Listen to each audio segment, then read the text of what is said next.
You think you know somebody. You think you know how far one can go. You think you have figured out where director Aashiq will take us from the trailer of his new film, Raffle Club. And then all your expectations come crashing down. Equally applicable for Abu's new film overall and each of its colourful characters. Raffle Club is a kick-ass action fable of exploding heads built upon the home invasion premise of extravagant fun, wicked indulgence, while also retaining certain political subtexts within. 2024 has been a hell of a ride for Malayalam cinema that deserved a closure with gun salute. And that's exactly what Abu and his team come up with. As in, Raffle Club, Malayalam cinema's Christmas dinner party.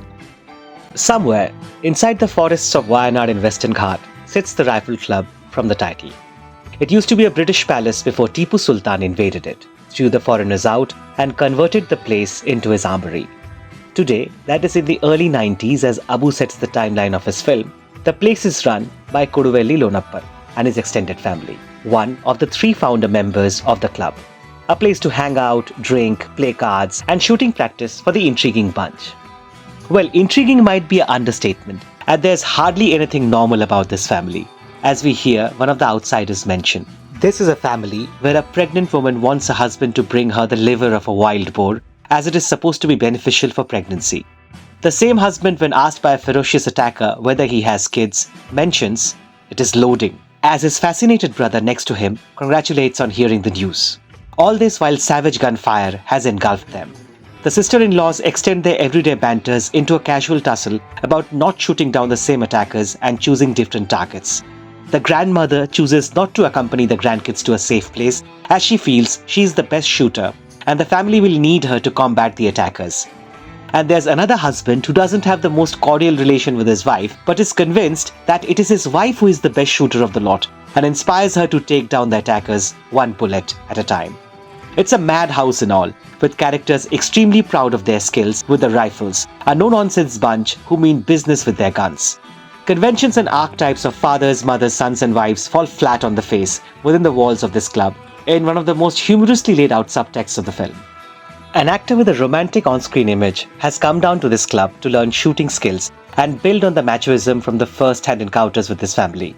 A young couple close to the actor also finds shelter in the club, being chased by a sadist billionaire, his fanatic son, and their gang enabled with automatic machine guns. We won't get more into the plot, as the less you know about it, the more rewarding would be the viewing experience. Instead, let us talk about the few more subtexts of the film that makes Rifle Club more than the delicious fun experience it is. Aashiq intelligently puts the timeline in the early 90s. That junction in India's history when the economy was opening up to the American capitalism and consumerist ideologies were getting introduced to our households. Is there a metaphorical hint at the invasion by the showy business tycoon Dayanand from Bangalore and his men into the endemic club within the interiors of Kerala? More so as Anurag Kashyap as Dayanand spends the last 40 minutes of the film in his US flag-printed knickers trying to rampage into the home of a unique community.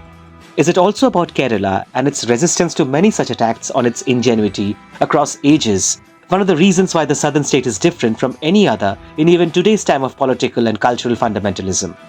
Are we reading too much between the lines? Let us know your thoughts. Or is it like Sam Peckinpah's Straw Dogs, adapted in Malayalam as in Fahad Fasil starrer Amal Neerad's Varathan, that contemplates how deep inside violence is a part of humanity's moral fabric? Scenes like the tiger tearing down the pet dog, the dead boars passing hung on ropes, or porcupine meat served to the guests are disturbing to say the least. But just like the stories of our nature should be, the film's ambiguity at these junctions might be a stumbling block for some. It is to an extent even for us, but that's also the part of the film's allure. When one of the narcissist antagonists is reduced to a thumb-sucking infant after being shot on the belly, subtexts of nature and cycles surface further as the film comes with some thoughtful considerations which perhaps can be clearer on subsequent viewings. The performances are all solid, everyone playing their part. Anurag Kashyap is having a fun of a lifetime within the Malayali ensemble. His Dayanand would have been too casual in any other film, but it works here within Abu's assembled freak show.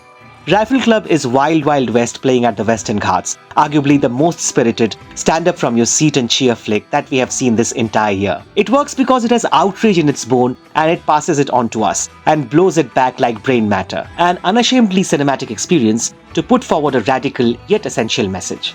A call to arms for the oppressed and a shot across the bow to oppressors, whether conscious, unconscious, complicit or otherwise. Its ability to challenge and entertain makes for an experience impossible to ignore and a lesson impossible to forget. That is all from us today. Thank you for watching. If you like our content, please consider subscribing.